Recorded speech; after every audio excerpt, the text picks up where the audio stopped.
மேடையை அலங்கரிக்க வருகிறார் சண்முகம் சார் அவர்களை வருக வருக என வரவேற்கிறோம்.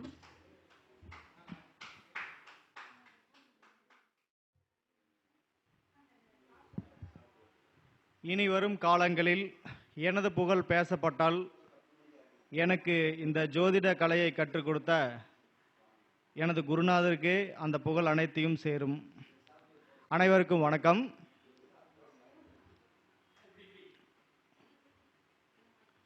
அதாவது இப்போ நம்ம பார்க்க போகிற தலைப்பு பார்த்தீங்க அப்படின்னா இந்த குரு திசை பார்க்க போகிறோம். ஒரு ஜாதகத்தில் குரு திசை ஒரு மனிதருக்கு எப்படி இருந்தால் எப்படி நற்பலன்களை கொடுக்கும் அப்படிங்கிறத நம்ம பார்க்க போகிறோம்.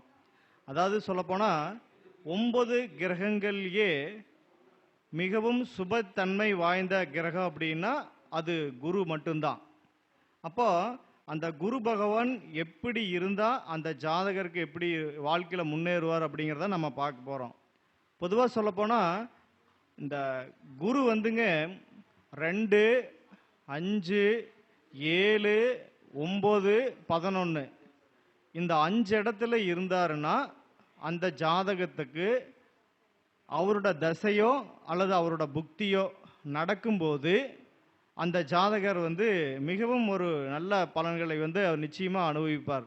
அதாவது சொல்லப்போனால் இந்த 5 இடத்துல இருந்து குரு தசை நடந்ததுன்னா அவர் எப்படி இருப்பார் அப்படின்னா, அதான் ரொம்ப ஏழ்மையான நிலையில இருந்தாருன்னா கூட மிகப்பெரிய ஒரு உயரத்துக்கு ஒரு உச்சத்துக்கு கொண்டு போய் அந்த குருதசை கொண்டு போய் அவரை வைப்பாருங்க. அதாவது ஜாதகர் ஏழ்மையான நிலையில இருந்தாலும் கூட அந்த தசை வந்ததுக்கு அப்புறமா ஒரு மிகப்பெரிய உச்சத்தை நோக்கி அந்த ஜாதகர் வாழ்க்கையில முன்னேறக்கூடிய வாய்ப்பு அந்த ஜாதகத்துக்கு வரும். அப்புறம் அடுத்தது பார்த்தீங்க அப்படின்னா அந்த தசையில ஒரு 10 பேர் ஒரு வணங்கக்கூடிய அளவுக்கு அவரோட மதிப்பு மரியாதை புகழ் எல்லாமே அந்த திசையில அவங்களுக்கு உயரும். அந்த மாதிரி ஒரு நல்ல விஷயங்கள் அவரோட ஜாதகத்துல நடக்கும். அதே சமயம் அவருக்கு பார்த்தீங்க அப்படின்னா அந்த தசையில அவரோட குழந்தைகள் அவரோட மனைவி அவங்க சுற்றி இருக்கக்கூடிய ஆட்களோட பொருளாதார படிப்பு எல்லாமே அவருக்கு ஒரு சிறப்பாக இருக்கும். இப்போ குரு பார்த்தீங்க அப்படின்னா ஒரு மனிதனோட வாழ்க்கையில் இன்றியமையாது. ஒவ்வொருட மனிதனோட வாழ்க்கையிலுமே பார்த்தீங்க அப்படின்னா குரு எந்த கிரகத்தை பார்க்குறாரோ அந்த கிரகம் சுபத்தன்மை வாய்ந்ததாக தான் இருக்கும். இப்போ சனியை பார்த்தாருன்னா அந்த சனி சுபத்தன்மை பெறுவார். அதே மாதிரி ராக பார்த்தா ராகு சுபத்தன்மை பெறுவார். அப்போ 16 வருஷம் எனக்கு குரு திசை நடந்தது. குரு நீங்கள் சொல்கிற மாதிரி எனக்கு 5ஆம் இடத்துல தான் இருந்தது. நான் ரொம்ப வாழ்க்கையில் நொந்துட்டேன். இதுக்கு முன்னால் 18 வருஷம் நடந்த ராகு தசையில் எனக்கு நல்லா இருந்தது. இதுக்கப்புறமா அது ராகு தசைக்கு அடுத்த வந்த குரு தசை தான் நான் ரொம்ப சிரமப்படுறேன். ஆனால் நீங்கள் சொல்லக்கூடிய இந்த 5 இடத்துல தான் எனக்கு குரு ஏதோ ஒரு இடத்துல தான் இருந்தது அப்படின்னு நீங்கள் நினைக்கலாம். அப்படி பார்த்தீங்க அப்படின்னா 16 வருஷம் குரு தசை ஒரே மாதிரி இருக்காது. ஏன் அப்படின்னு கேட்டீங்க அப்படின்னா அதில் இடையில 9 கிரகங்கள் இருக்கு. இப்போ குரு திசையில் வரக்கூடிய அடுத்தடுத்த புத்திகள் 8 புத்திகள் வரும் இல்லைங்களா?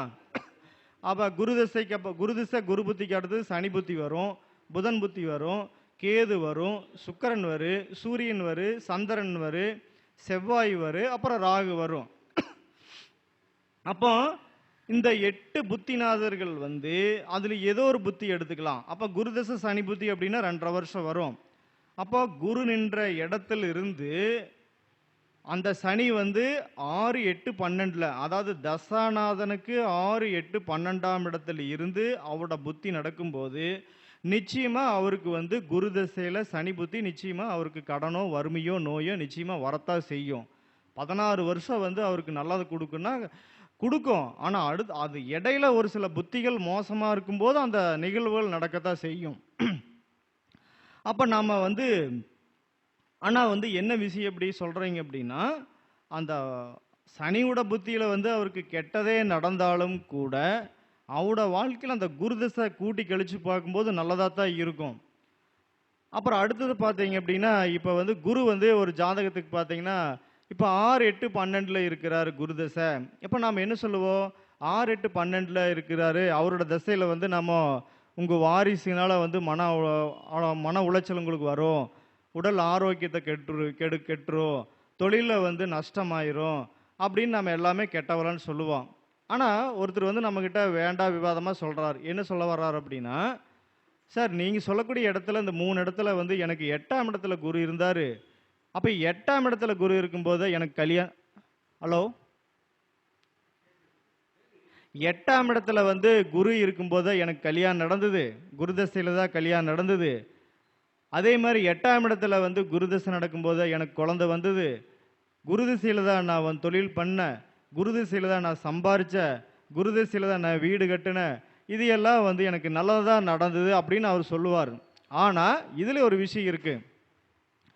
அப்போ குரு திசையில் அடுத்தடுத்து வரக்கூடிய புத்திநாதர்கள் வந்து குரு நின்ற வீட்டுக்கு 6, 8, 12 இருந்ததுன்னா அந்த குரு திசையில் வரக்கூடிய கெடு பலன்களை வந்து குறைச்சி அந்த குரு திசையில் அடுத்தடுத்து வரக்கூடிய புத்தினார்கள் நற்பலனை கொடுப்பார். அப்போ குருவோட திசையில் சனி, புதன், கேது, சுக்கிரன் அந்த புத்தினார்கள் எல்லாம் குரு நின்ற வீட்டுக்கு தசாநாதன் என்ற வீட்டுக்கு 6, 8, 12 இருந்தாருன்னா அந்த புத்தியில அந்த ஜாதகருக்கு நிச்சயமா நற்பலன் கொடுப்பாரு. ஆனா இப்ப என்ன சொல்ல வர அப்படின்னா, என்னதான் அந்த தசையில வந்து குரு 8ஆம் இடத்திலிருந்து குரு தசை நடந்து அவர் வாழ்க்கையில வந்து இத்தனை வசதி வாய்ப்புகள் வந்தாலும் கூட, ஆனா நிச்சயமா அவருக்கு வந்து ஒரு மனசளவில் வந்து அவருக்கு வந்து ஒரு திருப்தியாங்கிறது இருக்காது. என்னதான் அவருக்கு காசு வேணா நிறைய இருக்கும், ஆனால் அவருக்கு மனசில் கண்டிப்பாக நிம்மதி இருக்காது. குழந்தைகள் வந்து 1க்கு 2 இருக்கு, ஒரு குழந்தைக்கு 2 குழந்தை இருக்கலாம், இல்லை 3 குழந்தை இருக்கலாம். அந்த குழந்தைகள் இருந்தாலும் அந்த குழந்தையினால வந்து அவருக்கு அப்பப்போ மன உளைச்சல் வந்து கண்டிப்பாக இருந்துட்டு தான் இருக்கும். அப்போ புத்திநாதன் வந்து நற்பலன்கள் செய்தாலும் கூட அந்த தசாநாதன் வந்து அந்த லக்னத்துக்கு 8ல் மறையும் போது பொருளாதாரத்தை நிறையா கொடுத்தாலும் கூட மனசளவில் அவருக்கு வந்து நிச்சயமாக நிம்மதியை தராது. அதே மாதிரி குரு தசையில் பார்த்தீங்க அப்படின்னா அவருக்கு வந்து உடல் பணம் காசு நிறையா இருக்கும், ஆனால் வந்து உடல் ஆரோக்கியம் அப்பப்போ தொந்தரவு செஞ்சுட்டே இருக்கும். விதவிதமாக சாப்பாடு இருக்கும், ஆனால் அவர் நினச்ச மாதிரி விருப்பப்பட்ட மாதிரி சாப்பிட முடியவே முடியாது. அந்த மாதிரி என்னென்னா அந்த குரு வந்து அவருக்கு 6, 8, 12 இருந்தாலும் கூட ஒரு விதத்தில் நல்லது செஞ்சாலும் கூட ஒரு விதத்தில் சின்ன சின்ன பிரச்சனைகளை நிச்சயமாக கொடுக்கும். இதே குரு வந்துங்க இந்த 2, 5, 7, 9, 11 இருந்தாலும் கூட அவருக்கு வந்து அவர் வறுமையிலேயே இருந்தாலும் கூட அவங்க குழந்தையினால் அவர் நிறைய சந்தோஷத்தை அடைவார். ஏன் அப்படின்னு கேட்டிங்கன்னா குரு வந்து புத்திரகாரகன். அப்போ அவரோட குழந்தைகள் வந்து நல்லா படிப்பாங்க, அவங்களோட குழந்தைகள் திருமண வாழ்க்கைங்கிறது ரொம்ப சிறப்பாக இருக்கும். அப்புறம் பார்த்தீங்க அப்படின்னா அவரோட அவருக்கு வந்து மனைவியால் இவருக்கோ வாழ்க்கையில் வந்து நிறைய சந்தோஷங்கள் தான் அவருக்கு அனுப்பிச்சிட்டு இருப்பார். பணம் காசு அப்படிங்கிறது வந்து அவர் வாழ்க்கையில் வந்து ஒரு பொருட்டே இருக்காது. அப்போ குரு பொறுத்த வரைக்கும் என்ன சொல்ல வரேன்னா 2, 5, 7, 9ஆம் இடத்துல இருந்து தசை புத்தி நடக்கும்போது வாழ்க்கையில் வந்து ஒரு உயர்ந்த நிலைக்கு அந்த ஜாதகர் முன்னேற்றத்தை அடைவார். அதே ஜாதகர் 6, 8, 12ஆம் இடத்தில் இருக்கும்போது வாழ்க்கையில் சிறு சிறு தடைகளையும் பிரச்சனைகளையும் சந்திப்பார். அப்புறம் இப்போ ஒரு ஆண் ஜாதகத்தில் பார்த்தீங்க அப்படின்னா சுக்கிரன் வந்து இப்போ வந்து குருவோட சேர்ந்துருக்கிறாருன்னா நிச்சயமாக அவர் திருமண வாழ்க்கைங்கிறது அவருக்கு ரொம்ப சிறப்பாக இருக்கும். அவர் கல்யாணத்துக்கு அப்புறம் தான் அவர் வாழ்க்கையில் வந்து அவர் நினச்ச மாதிரி வந்து நல்ல பிஸ்னஸ்ஸு, ஒரு சொத்து சுகம், ஒரு ஆடம்பர வாழ்க்கை அப்படிங்கிறது அமையும். அதே பார்த்தீங்க அப்படின்னா பெண் ஜாதகத்தில் செவ்வாய் ப்ளஸ் குரு சேர்ந்துருந்தது அப்படின்னா அந்த பெண்ணோட வாழ்க்கை திருமண வாழ்க்கை வந்து 100க்கு 100% நல்லாயிருக்கும். அந்த பெண்ணும் அப்படித்தாங்க திருமணத்துக்கு அப்புறமா அவங்க வாழ்க்கையில் வந்து ஒரு சமுதாயத்தில் நல்ல ஒரு அந்தஸ்து அடைவாங்க. அதாவது சொல்லப்போனால் அவங்க உறவு முறையிலேயே பார்த்தீங்க அப்படின்னா அந்த பொண்ணு வாழ்க்கை தரம் வந்து மிக உயர்ந்ததாக இருக்கும். 10 பேர் அவங்க கூட அதாவது வந்து அவங்க சுற்றி ஒரு 10 பேர் 10 குடும்பம் இருக்கிறாங்கன்னா அந்த பொண்ணு வாழ்க்கப்பட்டு போனதுக்கப்புறமா அவங்களோட காசு பணம் சொத்து சொகம் குழந்தைகள் இதெல்லாமே அவருக்கு அந்த பெண்ணுக்கு வந்து சிறப்பான முறையில் அமைஞ்சிரும். அதே மாதிரி சூரியனோட வந்து குரு சேர்ந்திருக்கிறாருன்னு வைங்க, அப்போ அவருக்கு வந்து ஒரு நிரந்தர வருமானம் வாழ்க்கையில். அப்போ வந்து ஒரு பிஸ்னஸ் செஞ்சுட்டு இருக்கிறாருன்னா அவருக்கு வந்து நிரந்தரமான வருமானம் வந்து அவருக்கு ஒரு சிறப்பாக இருக்கும். அரசியல் பதவிகள் அவரை தேடி வரும். அவங்க அப்பா வந்து நிறைய ஆன்மீக பக்தியாக உள்ளவங்களாக இருப்பாங்க. இப்போ சூரியன் வந்து அவருக்கு வந்து அந்த தண்டுவடா ஹிருதியம் அந்த மாதிரி எந்த விதமான பிரச்சனைகள் அப்படிங்கிறது அவருக்கு இருக்காது. அதே சமயம் சந்திரனோட குரு சேர்ந்ததுன்னா அவருக்கு வந்து அந்த குரு சந்திர யோகன்னு சொல்லுவாங்க.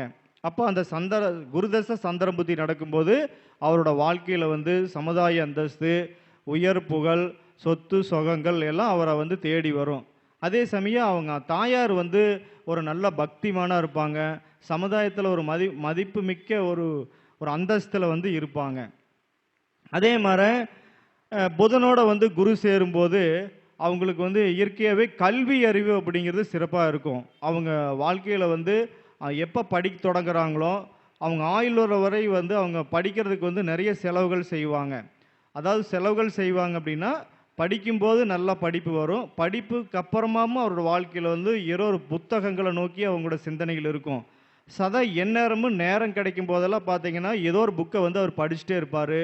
தன்னோட அறிவை வந்து அவரை வந்து விரிவாக்கம் பண்ணிகிட்டே இருப்பார். அதாவது உலகத்துக்கு வந்து நிறைய என்ன சொல்ல வரேன்னா நிறைய அறிவை கொடுக்கணும் அப்படின்னு சொல்லி தன்னோட அறிவை வந்து அவர் மெருகேற்றிக்கிட்டே இருப்பார். அதே மாதிரி பார்த்தீங்க அப்படின்னா குருவோட சனி சேர்ந்திருக்கிறார் அப்படின்னா இது வந்து பொதுவாக சொல்லப்போனால் பிரம்மகத்தி தோசைன்னு சொல்லுவாங்க. ஆனாலும் சொல்லப்போனால் அந்த குருவோட சனி சேரும்போது அவர் தொழிலை வந்து நேர்மையான முறையில் வந்து செய்வார். அந்த தொழிலில் பார்த்தீங்க அப்படின்னா அரசாங்கத்துக்கு வந்து கட்டக்கூடிய வரிகள்லாம் பார்த்தீங்க அப்படின்னா கரெக்டாக வந்து கட்டிடுவாருங்க. அப்புறம் அடுத்தது பார்த்தீங்க அப்படின்னா அவங்க வேலை செய்கிற ஆட்களுக்கு வந்து நிறைய சலுகைகள் கொடுப்பாரு. அப்போ பணம் காசு விஷயத்துலையும் சரி தொழிலையும் சரி அவர் நேர்மையான முறையில் வந்து கடைப்பிடிப்பார். அதே வந்து ராகு கூட வந்து குரு சேரும்போது என்ன ஆகுனா கொஞ்சம் தீய பலன் கொடுத்தாலும் கூட அந்த தேவையில்லாமல் ஒரு சண்டை சச்சரவுகள், மத நம்பிக்கைக்கு அப்பாற்பட்டு போகிறது, இந்த தேவையில்லாமல் ஒரு கிராஸ் விஷயங்களுக்கெல்லாம் அவர் போமா. அதாவது சட்டத்துக்கு புறம்பான வேலைகளுக்குள்ளே வந்து அவர் போவே மாட்டார். இதில் என்ன விஷயம் அப்படின்னா இந்த இடத்துல மட்டும் நம்ம ரொம்ப கவனமாக பார்க்கணும்.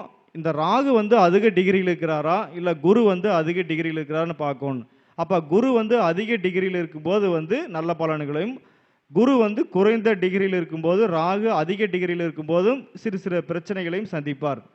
அதாவது பொதுவாக சொல்ல போனால் ஒரு குரு தசை நடக்குது அப்படின்னா அந்த திசையில் அந்த மனிதர் நிச்சயமாக சமுதாயத்தில் அந்தஸ்து, மரியாதை, குடும்பம், திருமணம், தொழில் அனைத்திலும் சிறந்த விளங்கக்கூடிய வாய்ப்புகளை வந்து அந்த குரு திசையில் நிச்சயமாக கொடுப்பார் என்பதை என்னோட இந்த உரைக்கு வந்து நிறைவு செய்கிறேன்.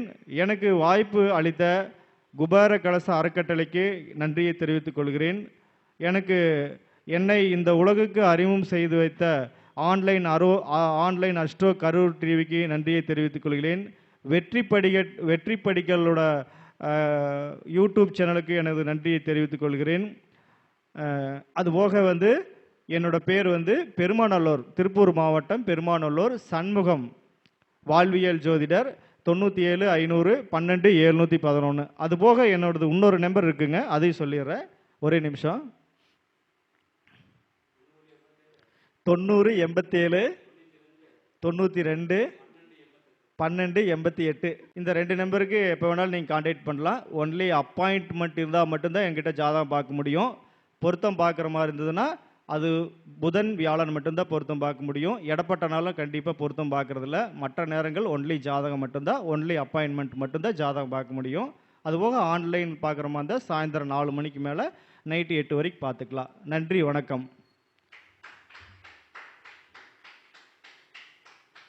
மிக அற்புதமாக பேசிய சண்முகம் சார் அவர்களுக்கு நன்றியை தெரிவித்துக் கொண்டு பொன்னாடை போற்றுமாறு பாலமுருகேசன் சார் கேட்டுக்கொள்கிறோம்.